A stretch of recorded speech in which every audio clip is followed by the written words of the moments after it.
What people should think about when they hear confidentiality is not protecting data.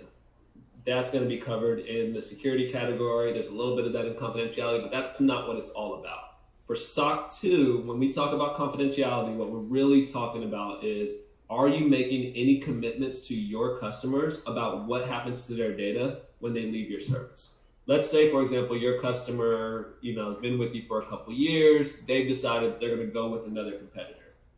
What is going to happen to their data when they leave? Do they have to request deletion? Do they have to say, hey, X company, let me get that data out of there. Can you please delete it and provide proof? Or do you automatically delete their data within a certain amount of time frame after they leave? Or maybe you have to retain it. Maybe you have some HIPAA requirements that you have to retain data for over 7 years or something like that.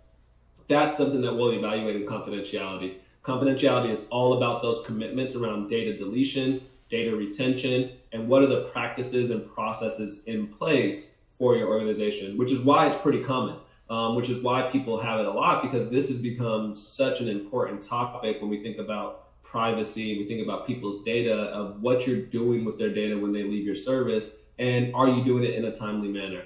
So confidentiality is really common.